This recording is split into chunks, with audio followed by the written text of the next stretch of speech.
Bem-vindos a mais um vídeo de Matemática Online e, desta vez, vamos verificar como é que podemos fazer a representação de pontos num referencial cartesiano. Então, se nós estivermos a fazer essa representação numa folha de papel, sem o auxílio de um computador, a melhor forma será utilizar papel quadriculado, para termos uma melhor percepção e mais rigor na forma de representar os pontos. Depois de termos o papel quadriculado, vamos começar por traçar duas retas que sejam perpendiculares. Temos então aqui duas retas perpendiculares. Uma destas retas nós vamos chamar o eixo do x, a reta horizontal, que é também chamada o eixo das abscissas. A reta vertical vai ser representada com o y, ou seja, o eixo das ordenadas. Então, todos os pontos que nós iremos representar na folha de papel terão sempre uma componente do x e outra do y, ou seja, uma abscissa e uma ordenada. Antes, temos ainda de colocar a escala do referencial. Então, onde as duas retas se cruzam, nós vamos dizer que é o ponto, é a origem, ou seja, é o ponto 0 do x e o ponto 0 do y. Para a direita, vamos ter valores do x, vou assinalar aqui o 1, 2, 3, para o lado direito serão os valores positivos. Para o lado esquerdo, teremos então os números negativos. Menos 3, menos 4, menos 5 e assim sucessivamente. Y 0, 1, 2, 3, 4. Aqui teremos os números menos 1, menos 2, menos 3, menos 4 e assim sucessivamente. Todos os pontos que nós iremos representar, vamos dar aqui um exemplo, o ponto A. Os pontos representam-se habitualmente com uma letra maiúscula e colocamos as suas coordenadas dentro de parênteses curvos, separados com uma vírgula ou com um ponto e vírgula, e terão sempre, por esta ordem, sempre pela mesma ordem, primeiro uma componente do x e depois uma componente do y. Ou seja, se eu tiver este ponto aqui, vamos lhe chamar o ponto B. Então, as coordenadas do ponto B serão: a componente do x será 2. Porquê? Porque se nós formos em direção ao eixo do x a partir do ponto B, e quando digo ir em direção ao eixo do x é de forma perpendicular, faz aqui um ângulo de 90 graus, então, perpendicular ao eixo do x, vamos tocar no número 2. Então eu digo que a componente x do B é o número 2.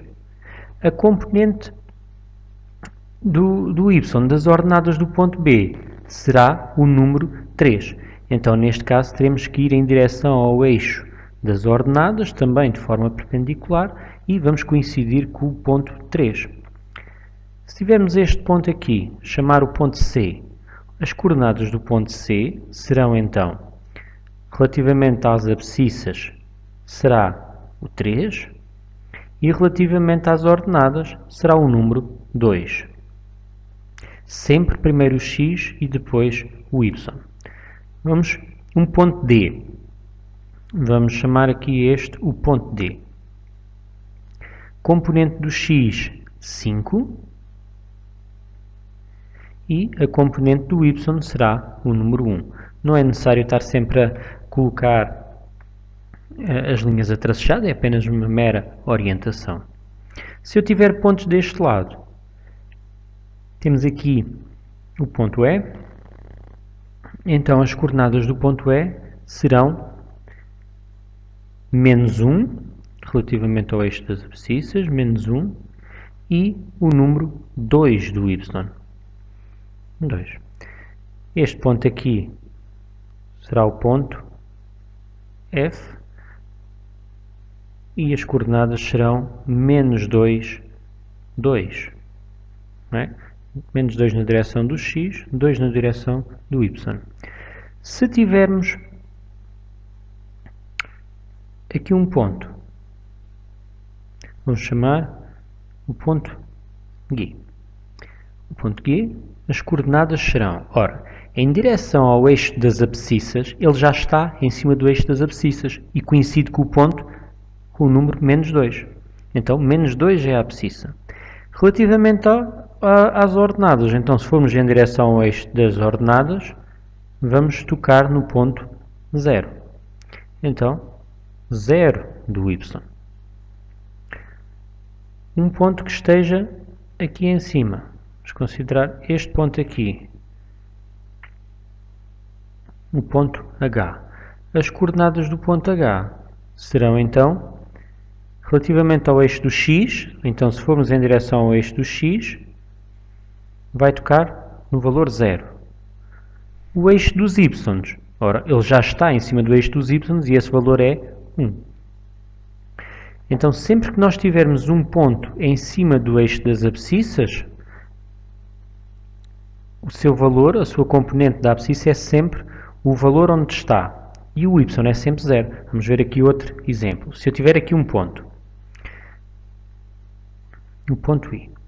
Então, as coordenadas do ponto I serão abscissas 4, ou seja, é o ponto, o valor onde ele está em cima do eixo do x, e o y será, se formos em direção ao eixo do y, 0. Então, qualquer ponto em cima do eixo das abscissas, o seu y é sempre 0. Temos então aqui o ponto G e o ponto I. Então, o valor do y é sempre 0 nas duas. O que muda é o valor, a componente da abscissa. Já se for em cima das ordenadas, é precisamente o contrário. Se nós tivermos aqui o outro ponto, vamos assinalar outro ponto, um ponto J, então as coordenadas do ponto J serão, relativamente ao eixo das abscissas, então se formos andando vai dar 0, e as ordenadas é o próprio ponto onde ele já está, ou seja, menos 3. Então, temos aqui o ponto H e o ponto J, que está em cima do eixo das ordenadas. E o que aconteceu? O seu valor do x é 0. Só o que muda é o valor, é a componente das ordenadas.